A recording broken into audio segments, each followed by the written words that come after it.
Study IQ IAS, आपका selection हमारा mission. Crude oil हमेशा से ही एक बहुत इंपॉर्टेंट फैक्टर रहा है बहुत सारी जियो इकोनॉमिक चेंजेस में, जो बहुत सारे जियो पॉलिटिकल चेंजेस में। चाहे हम अलायंसेस की बात करें तो भैया पेट्रो डॉलर डील साइन हुई थी सऊदी अरेबिया और यूएस के बीच में।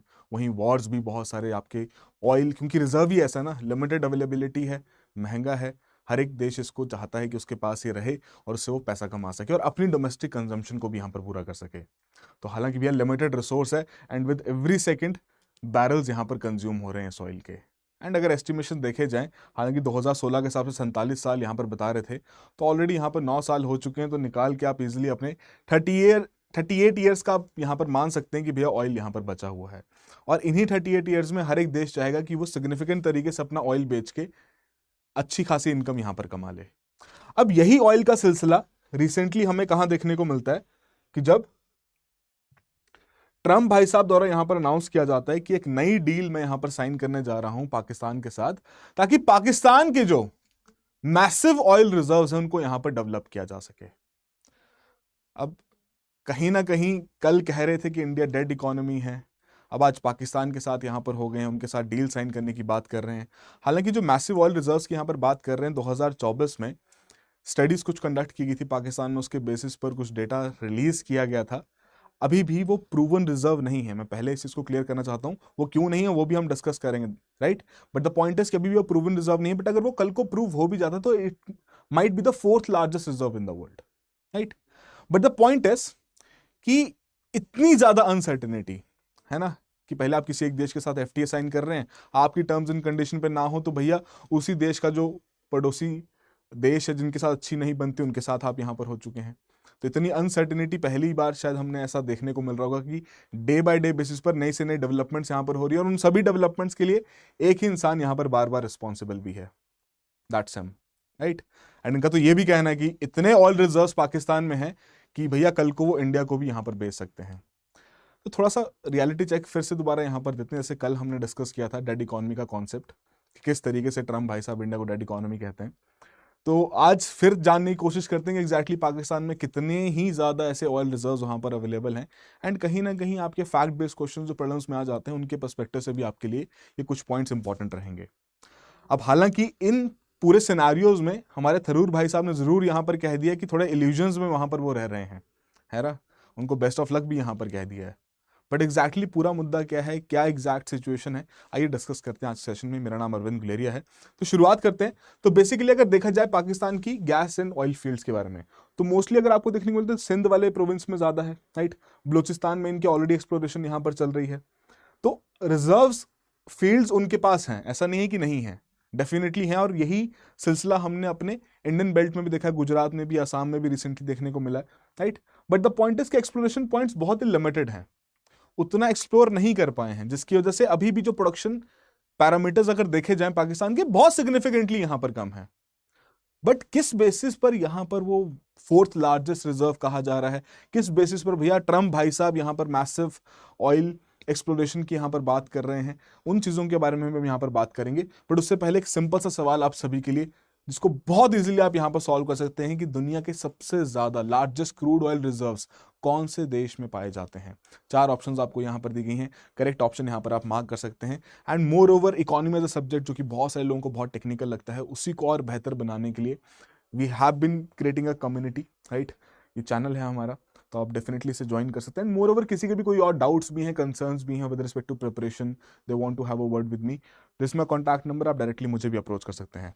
एंड जितने भी हमारे भाई बंधु जो कि 2027 के एग्जाम को टारगेट कर रहे हैं, अभी ग्रेजुएशन में हैं और they want to take some time to prepare holistically and फिर फर्दर एक फुल फ्रंटल एफर्ट के साथ वो 2027 का एग्जाम देना चाहते हैं, so again we have this P2I initiative, जिसमें प्रीलिम से लेकर इंटरव्यू तक की पूरी प्रिपरेशन यहाँ पर कवर करते हैं।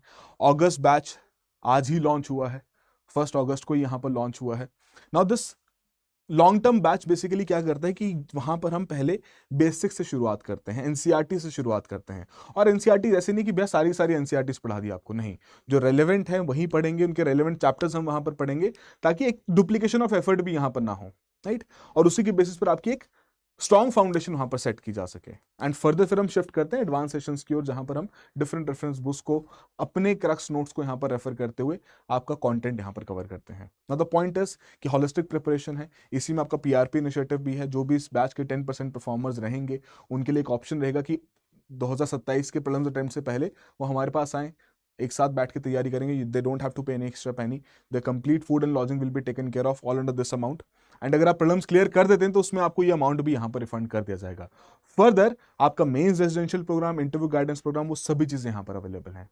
So everything that you need, books, mentorship, mains answer writing, evaluation, test series, सब कुछ भैया आपको इसी प्राइस में यहाँ पर प्रोवाइड किया जा रहा है। तो डेफिनेटली जाके चेकआउट कीजिए। अगेन कोर्स रिलेटेड भी अगर आपको कोई डाउट रहेगा, दिस माय कॉन्टैक्ट नंबर, आप डेफिनेटली मुझे अप्रोच कर सकते हैं। And for the maximum discounts you can use the code Yaarji live.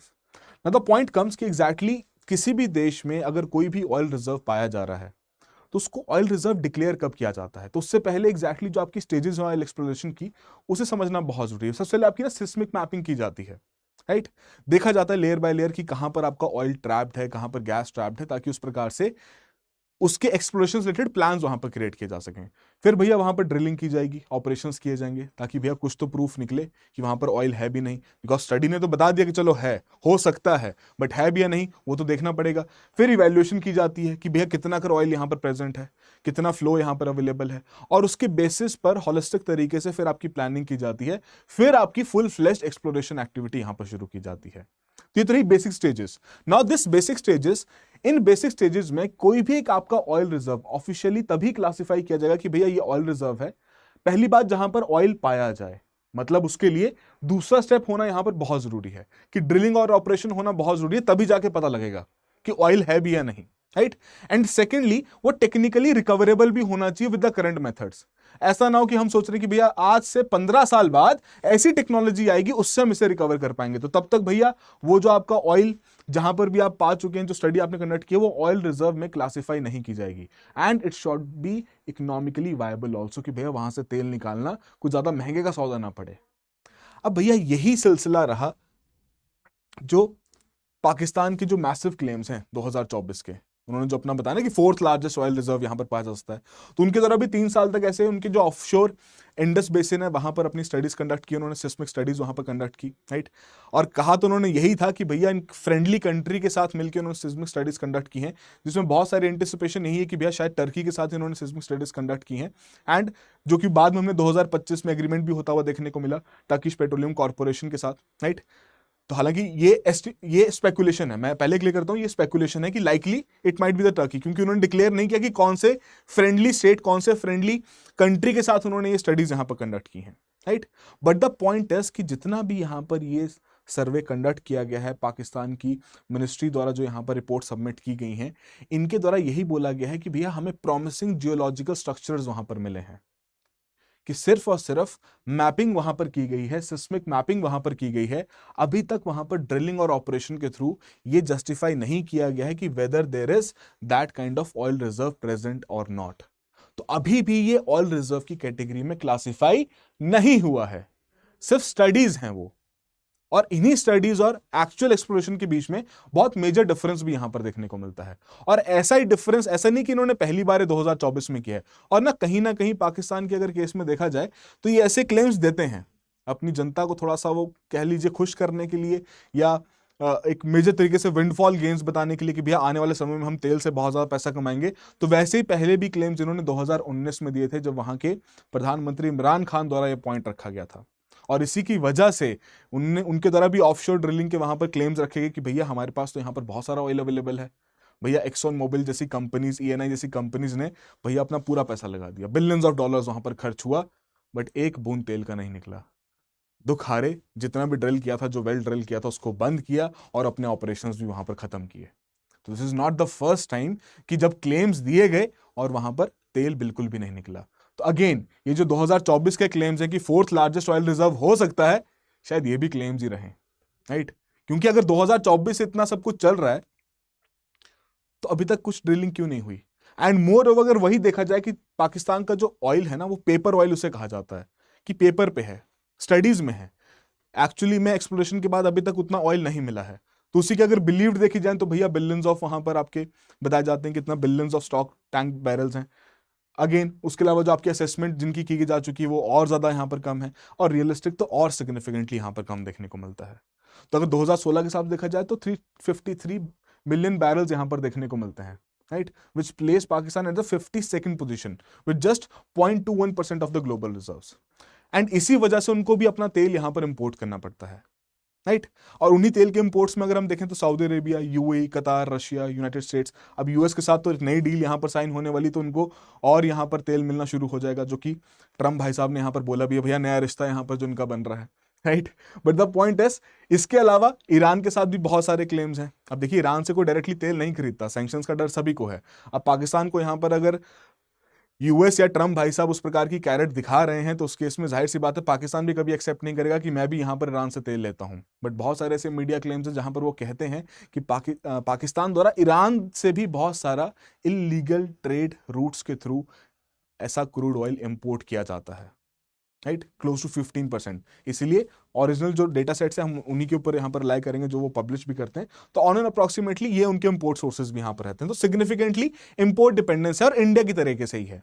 But the point is कि इंडिया की फ्यूल कंजम्पशन, पाकिस्तान की फ्यूल कंजम्पशन में दिन रात का यहाँ पर फर्क है। और वही कंपैरिजन अगर देखा जाए तो जो पाकिस्तान के कन्वेंशनल क्रूड ऑयल रिजर्व्स हैं, है ना, जिनकी एस्टिमेशन आप 353 मिलियन बैरल्स की भी यहाँ पर रख लें, कहीं ना कहीं इंडिया के जो हमारे क्रूड ऑयल रिजर्व बैरल्स हैं उनसे कंपेयर किया तो सिग्निफिकेंटली कम है। इंडिया के पास भी है 14 टाइम से भी ज्यादा अपना क्रूड ऑयल रिजर्व यहां पर अवेलेबल है, और वो कह रहे हैं इंडिया को यहां पर वो एक्सपोर्ट करेंगे ऐसे रिसोर्सेज जो कि अभी तक उनका प्रूव भी नहीं हुआ है कि वहां पर तेल है भी या नहीं। और वहीं पाकिस्तान भैया इस वजह से 50 तो 55 पोजीशन पर यहां पर रैंक करता है, एंड इंडिया आपका अर्ली 20s में यहां पर रैंक करता है। पाकिस्तान प्रोड्यूस करता है दिन के भैया आपके अप्रॉक्सीमेटली 60,000 बैरल्स, रिफाइनिंग कैपेसिटी भी बहुत लिमिटेड है। वहीं अगर आप देखेंगे इंडिया के केस में तो भैया यहां पर 5,80,000 बैरल्स एक दिन में बनाए जा रहे हैं, 10% से भी थोड़ा सा कम देखने को मिलता है। तो पॉइंट वही है कि कहीं ना कहीं वो 10% का ही उनका प्रोडक्शन लेवल है। So that is why all this claims जो कि यहां पर रखे जा रहे हैं मीडिया में, कहीं ना कहीं ये इंडिकेट करते हैं कि शायद ट्रम्प भाई साहब का यहां पर आइडिया कुछ और है। वो एग्जैक्टली शायद इतना भी ट्रेड नहीं करना चाहेंगे, इतनी भी इन्वेस्टमेंट्स यहां पर नहीं करना चाहेंगे, क्योंकि उन्होंने क्या कहा कि भैया हम एक मेजर ऑयल एक्सप्लोरेशन पाकिस्तान में करने वाले हैं और उसके लिए मुझे अभी कंपनी सेलेक्ट करनी है। अरे भाई साहब, इतनी प्रीमेच्योर अनाउंसमेंट कौन करता है? आप खुद सोचिए, इतनी प्रीमेच्योर अनाउंसमेंट कोई करता है? कंपनी सेलेक्ट नहीं हुई, आपने सोचा नहीं है कहां एक्सप्लोरेशन करना है, बस जैसे मन में आया वैसे ट्विटर खोला, एक्स खोला और वहां पर अपना पोस्ट डाल दिया कि भाई साहब मैं ये एक नया काम यहां पर करने वाला हूं, राइट।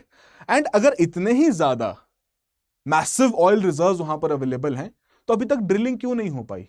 अभी तक वो उसे एग्जैक्टली ऑयल रिजर्व में क्लासिफाई क्यों नहीं किया गया? Point is quite simple. 2019 का एक केस स्टडी बाकी सभी ऑयल कंपनीज के लिए एक मेजर पॉइंट बन जाता है कि भैया पहले भी ऐसा हो चुका है। और जो ऑफशोर ड्रिलिंग, जो 2024 के भी रिजर्व्स की अगर हम बात करें, जो ऑफशोर ड्रिलिंग की भी यहां पर बात की जा रही है, that offshore drilling it is not going to cost, भाई बहुत इजीली यहां पर हो जाए, ज्यादा कॉस्ट करेगी, है ना। एंड क्लोज टू $5 बिलियन की कॉस्ट यहां पर लगाई भी जा रही है और 4 से 5 साल लग सकते हैं just for the initial stages. फिर पाइपलाइन की कॉस्टिंग, रिफाइनरीज की कॉस्टिंग, पोर्ट्स की कॉस्टिंग, ये और यहां पर बढ़ जाएगा। एंड ऑलरेडी जब कोई देश इकोनॉमिक क्राइसिस से गो थ्रू कर रहा है, IMF के पास यहां पर जा रहा है कि लोन हमें दे दिया जाए, हमारी कंट्री बहुत क्राइसिस में है, तो भाई ये कॉस्ट कौन बियर करेगा? जाहिर सी बात है ना, कॉस्ट कोई भी नहीं बियर करेगा, राइट। एंड एक्सटर्नल डेट यहां पर बढ़ रहा है, एंड वही रिफाइनिंग कैपेसिटी देखी जाए तो भैया वो भी बहुत लिमिटेड है, right. So the point is quite simple कि कहीं ना कहीं पाकिस्तान के लिए कुछ रियलिटी चेक्स होने बहुत जरूरी हैं, और ट्रम्प भाई साहब ने शायद इन रियलिटी चेक्स के ऊपर एक और पर्दा यहां पर डाल दिया है। और जो अभी तक पाकिस्तान की आवाम को भी जो मैसेज कन्वे किया था कि हमारे पास बहुत सारे ऑयल रिजर्व्स हैं, अब ट्रम्प भाई साहब ने उसी मैसेज को और थोड़ा सा आग दे दी है एक तरीके से, और उसको स्प्रेड कर दिया है कि नहीं भैया यहां तो बहुत सारे ऑयल रिजर्व्स हैं। और देखना यही रहेगा कि एक्चुअली में वो किसी प्रकार की इन्वेस्टमेंट वहां पर करते भी या नहीं। एंड मोस्टली जो उनके पास प्रोमिनेंट सोर्सेज हैं भी वो सिंध और आपके बलोचिस्तान वाले रीजन्स में हैं, और सिंध और बलोचिस्तान वाले रीजन्स में ऑलरेडी इस प्रकार के कॉन्फ्लिक्ट्स उनके चल ही रहे हैं। खासकर बलोचिस्तान की अगर हम बात करें तो वहां पर वैसे ही जो सिक्योरिटी रिस्क अटैच्ड है, उसकी वजह से कोई भी कंपनी अपनी मेजर इन्वेस्टमेंट उस रीजन में नहीं करेगी, that is quite clear, right. और उसी वजह से अगर हम देखें कि बहुत सारी कंपनीज द्वारा पाकिस्तान से एग्जिट भी कर दिया गया। ENI कंपनी आपकी इटली की है, उन्होंने यहां पर एग्जिट कर दिया, ठीक है जी। कुवैत की कंपनी आपने उनके द्वारा एग्जिट किया गया, शेल जो कि भैया ग्लोबल आपकी रिनाउंड एमएनसी, उनकी तरह एग्जिट किया गया। टोटल एनर्जीज, सभी ने भैया यहाँ पर 4 प्रोमिनेंट कंपनीज जो कि पाकिस्तान में ऑयल एक्सप्लोरेशन, ऑयल प्रोडक्शन के ऊपर यहाँ पर काम करे थे, सभी के द्वारा एक बाय एक करके वहां से एग्जिट किया गया है। सो ये काफी हद तक एक ऑलरेडी इंडिकेटर मिल जाता है, एक रियलिटी चेक मिल जाता है कि भैया वहां पर शायद ट्रम्प भाई साहब कुछ और कह रहे हैं और रियलिटी, ग्राउंड रियलिटी यहां पर कुछ और है। और उसी वजह से ये पूरा मुद्दा यहां पर उठता है कि एग्जैक्टली अगर ये चीजें ट्रम्प भाई साहब को भी अगर दिखती हैं, तो फिर भी भैया क्या ऐसा कारण है जिसकी वजह से वो चाइना के साथ इतना ज्यादा साइड कर रहे हैं। अब थोड़ा जियोपॉलिटिकल एंगल भी यहां पर आता है, थोड़ा जियोपॉलिटिक्स की भी अगर हम थोड़ी सी बात करें, देखिए अगर मैं पूरे रीजन की बात करूं ना, इस रीजन को अगर आप देखें, सेंट्रल एशियन रीजन को अगर आप देखें, तो पहले पाकिस्तान की प्रेजेंस कहां थी? अफगानिस्तान में, है ना। तालिबान के साथ भी लिंक्स थे, सब कुछ सही था। अब भैया उन्होंने भी उतना भाव देना बंद कर दिया है, वो भी उतने सीधे मुंह बात नहीं कर रहे हैं, राइट। तो इंडिया के साथ चलो रिलेशंस अच्छे थे, है ना, चलो वो भी एक स्ट्रॉन्ग फुट तो नहीं मैं कहूंगा, बट हाँ चलो एक अच्छा पिवट था उनके पास यहाँ पर इस रीजन के लिए कि चलो इंडिया के साथ अच्छे रिलेशंस हैं, तो हमारी प्रेजेंस थोड़ी बहुत इंडियन उस इकोसिस्टम में, उस सब कॉन्टिनेंट में यहाँ पर अवेलेबल रहेगी। बट द पॉइंट इज, अब जब रिसेंटली इंडिया के साथ भी एफटीए एग्रीमेंट के समय पर जो नेगोशिएशंस की जा रही है उनका रिजल्ट नहीं मिल रहा है, और उसकी वजह से जो मुंह में बयान आ रहे हैं वो देते जा रहे हैं कि डेड इकोनॉमी है, ये सब है, उसके बावजूद अब उनके पास ऑप्शन क्या बचता है? उनके पास ऑप्शन भैया यही बचता है कि भैया पाकिस्तान एक ऐसा देश है जिसको कैरेट दिखाई जाए तो शायद वो हमारी साइड यहां पर आ जाए, राइट। एंड मोर ओवर, सबसे बड़ा जो उनका एक पॉइंट ऑफ कॉन्फ्लिक्ट है वो किसके साथ है? वो चाइना के साथ है। और वही पॉइंट ऑफ कॉन्फ्लिक्ट जो उनका चाइना के साथ है, उसको काउंटर करने के लिए उनके पास और कोई ऑप्शन नहीं बचता है। अगर वो पाकिस्तान के साथ भी इस समय पर वैसी इन्वेस्टमेंट की बातें नहीं करेंगे, वैसी ट्रेड की बातें नहीं करेंगे, तो शायद जो वो अपना स्ट्रॉन्ग फुट इस पर्टिकुलर ग्रोइंग रीजन में यहां पर चाहते हैं, वो बिल्कुल ही यहां से खत्म हो जाएगा। एंड कहीं ना कहीं अगर देखा जाए ना, उनको थोड़ा डर क्या लगता है कि भैया शायद ये जो ब्रिक्स नेशंस हैं ये एक साथ आ जाएंगे। और ब्रिक्स नेशन के जो 3 बड़े पिलर्स हैं, इंडिया, चाइना और रशिया, हम नहीं कह रहे कि भैया इंडिया चाइना के बीच में कल को इस प्रकार की बहुत ही स्ट्रेटेजिक अलायंसेस यहां पर क्रिएट होंगे, बट ब्रिक्स के थ्रू अभी भी एक पॉसिबिलिटी है, right. But the point is, अब जो रिसेंटली उन्होंने इंडिया के साथ अपना मन मुटाव यहां पर कर लिया है, तो there is a very good chance कि भैया ये ब्रिक्स वाला जो अलायंस है ये शायद और यहां पर स्ट्रांग हो जाए, इसको और यहां पर फ्यूल मिल जाए, और सिग्निफिकेंट तरीके से यहां पर काम करना शुरू कर दे। एंड रशिया और इंडिया तो ऑलरेडी अपने उस तरीके से काम कर ही रहे हैं, right. So the point is कि कहीं ना कहीं वो चाइना की प्रेजेंस जो है खासकर पाकिस्तान में, उसको भी काउंटर करने के लिए, अब देखो ना उनका अपना ऑलरेडी एग्रीमेंट है चाइना और पाकिस्तान का, राइट। उस एग्रीमेंट के तहत बहुत सारी इन्वेस्टमेंट चाइना ऑलरेडी कर चुका है। तो ये भी देखना बहुत अच्छा रहेगा, या मजा आएगा उस चीज में देखने में, आप कह सकते हैं कि पाकिस्तान इस तरीके के एग्रीमेंट्स के साथ कैसे रिटेलिएट, कैसे डील करता है, नॉट एग्जैक्टली रिटेलिएशन, पर डील कैसे करता है। बिकॉज वो भी जो उनका पुराना पार्टनर रहा है अभी तक चाइना, उसका साथ तो नहीं छोड़ेंगे। और चाइना इतने आसानी से पाकिस्तान को ये भी नहीं बोलेगा कि भैया जाओ तुम, कोई बात नहीं, एक हाथ ट्रम्प से मिला लो, एक हाथ मुझसे मिला लो, है ना। उनका आपस में भी वो चल ही रहा है बहुत समय से।